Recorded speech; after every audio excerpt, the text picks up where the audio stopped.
गुरु प्यारी साध संगत जी, आप सभी को प्यार भरी राधा स्वामी जी। गुरु प्यारी साध संगत जी, अगर हमें उस कुल मालिक पर विश्वास है तो वह हमारा हाथ कभी नहीं छोड़ेंगे। मरते दम तक वह हमेशा हमारे साथ रहेंगे। यह गुरु पर विश्वास की सच्ची साखी है। कृपया इसे अंत तक अवश्य सुने जी। एक बार 8-10 दोस्त पहाड़ों पर पैदल घूमने के लिए गए। चलते चलते वह काफ़ी थक गए। बहुत ठंड पड़ रही थी। ठंड में उन लोगों ने सोचा कि अगर हमें यहाँ पर एक एक कप गरम गरम चाय मिल जाती तो हम सबको आगे बढ़ने की हिम्मत आ जाती। रात का समय था। आसपास कोई बस्ती भी नज़र नहीं आ रही थी और ना ही कोई दुकान नज़र आ रही थी। लगभग 1-2 घंटे की चढ़ाई करने के बाद उन्हें एक टूटी फूटी सी चाय की पुरानी दुकान दिखाई दी। लेकिन अफसोस, उस दुकान पर भी एक ताला लगा हुआ था। सब दोस्तों को बहुत भूख लगी हुई थी और थकान भी काफ़ी हो गई थी। इसी के चलते सभी दोस्तों ने उस छोटी सी दुकान का ताला तोड़ने का सोचा और सभी दोस्त ताला तोड़ने को राज़ी हो गए। एक दोस्त उनको मना करता रहा कि किसी गरीब की दुकान का ताला मत तोड़ो, लेकिन उसकी बात किसी ने नहीं मानी और ताला तोड़ दिया गया। अंदर दुकान में उन्हें चाय बनाने का सारा सामान मिल गया। उन दोस्तों ने खुद चाय बनाई और साथ वहाँ पर रखे हुए बिस्किट और चिप्स आदि खाकर खुद को भूख से कुछ राहत दी। थकान से उबरने के पश्चात सभी दोस्त आगे घूमने जाने की तैयारी करने लगे। लेकिन उनमें से एक दोस्त को यूं चोरों की तरह दुकान का ताला तोड़ने के कारण और चाय बनाने, बिस्किट चिप्स वगैरह फ्री में खाने पर आत्मग्लानि हो रही थी।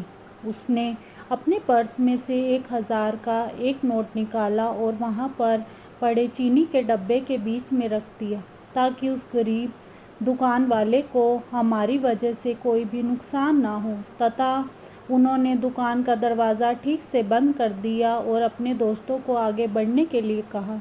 1 महीने के बाद सभी दोस्त घूम फिर कर उसी रास्ते से जब वापस आ रहे थे, रास्ते में उन्होंने उसी चाय की दुकान को खुला हुआ देखा और वह वहाँ पर चाय पीने और कुछ आराम करने के लिए रुक गए।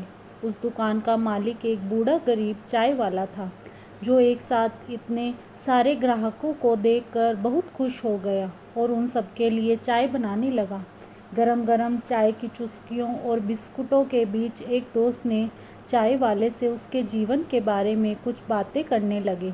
खास तौर पर आपने इतना बहीर जंगल में दुकान चलाने के बारे में कैसे सोचा? वह बुजुर्ग व्यक्ति उन्हें कई कहानियाँ सुनाता रहा और साथ ही भगवान का आभार प्रकट करता रहा कि सब उसकी दया से हो रहा है। तभी एक दोस्त बोला, बाबा जी, अगर आप भगवान को इतना मानते हो, अगर भगवान सच में होता है तो फिर उसने तुम्हें इतने बुरे हाल में क्यों रखा हुआ है? बाबा बोला, नहीं साहब, ऐसा नहीं कहते भगवान के बारे में। भगवान तो हर जगह पर है और सच में है, मैंने उन्हें देखा है। उस दुकान वाले का आखिरी वाक्य सुनकर सभी दोस्त हैरान हो गए और उस बुजुर्ग की ओर देखने लगे। बाबा बोला, साहब, मैं बहुत मुसीबत में था। एक दिन मेरे इकलौते बेटे का एक्सीडेंट हो गया था। बहुत चोटें आई, लेकिन उसके इलाज के लिए मेरे पास बिल्कुल भी पैसे नहीं थे। इसीलिए डॉक्टरों ने उसका इलाज करने से मना कर दिया। मैं बहुत मुश्किल में था, किसी ने मुझे उधार पैसे भी नहीं दिए। मेरे पास दवाइयों के पैसे भी नहीं थे और मुझे कोई उम्मीद भी नज़र नहीं आ रही थी कि मैं अपने बेटे का इलाज कैसे करवा सकूँगा।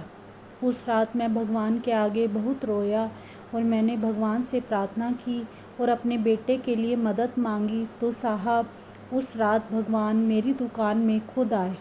जब मैं सुबह अपनी दुकान पर पहुंचा, मेरी दुकान का ताला टूटा हुआ था। ताला टूटा देखकर मुझे लगा कि मेरे पास जो कुछ भी थोड़ा बहुत सामान था, वह भी शायद सब चोर लूट कर ले गए हैं।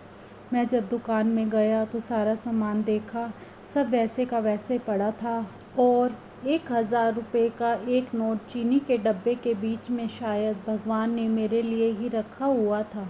साहब, उस दिन 1,000 के नोट की कीमत मेरे लिए क्या थी, शायद मैं आपको कुछ बता भी ना पाऊँगा। वह रोने लगा और बोला, लेकिन भगवान तो सच में है साहब। अगर उस दिन वह 1,000 रुपया ना होता तो शायद मेरा बेटा भी आज इस दुनिया में ना होता। भगवान तो है सच में। वह बुजुर्ग चाय वाला फिर अपने आप में बड़बड़ाता जा रहा था। भगवान के होने का आत्मविश्वास उसकी आंखों में साफ चमक रहा था। यह सब सुनकर वहां बैठे सभी दोस्तों में सन्नाटा सा छा गया। सभी लोगों की आंखें उस दोस्त की तरफ एकटक देख रही थी जिसने चाय के बदले 1,000 रुपये रखे थे। सभी दोस्तों को उसकी आंख में अपने लिए एक आदेश नज़र आ रहा था कि तुम सब खामोश रहो।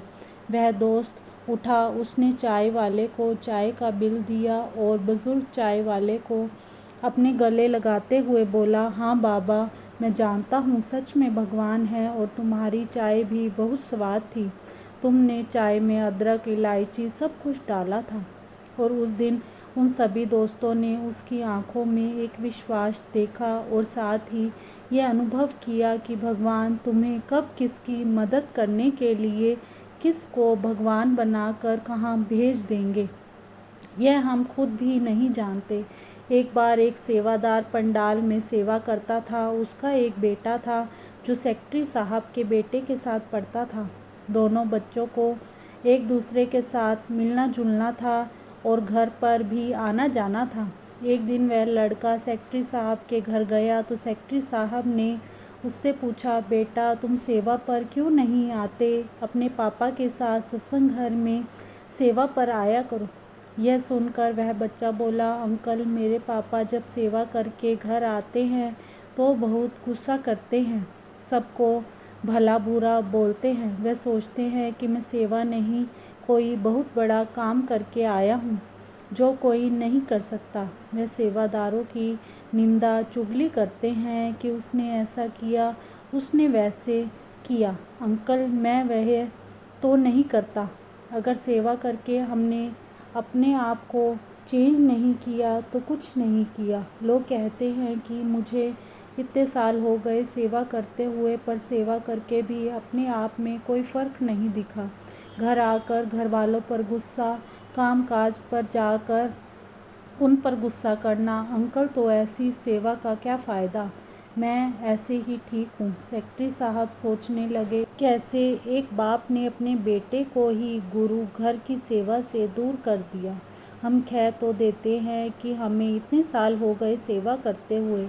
ओ भले मानुष, अगर ऐसी सेवा करनी है तो इस सेवा का कोई लाभ नहीं मिलेगा। सेवा से तो मन को शांति मिलती है। अगर दूसरों पर गुस्सा किया तो उस सेवा का क्या फ़ायदा। इसी के साथ इजाज़त चाहते हैं। कल मिलेंगे एक नई साखी के साथ। तब तक के लिए राधा स्वामी जी। अगर साखी अच्छी लगी हो तो कमेंट बॉक्स में राधा स्वामी अवश्य लिखिए जी। राधा स्वामी जी।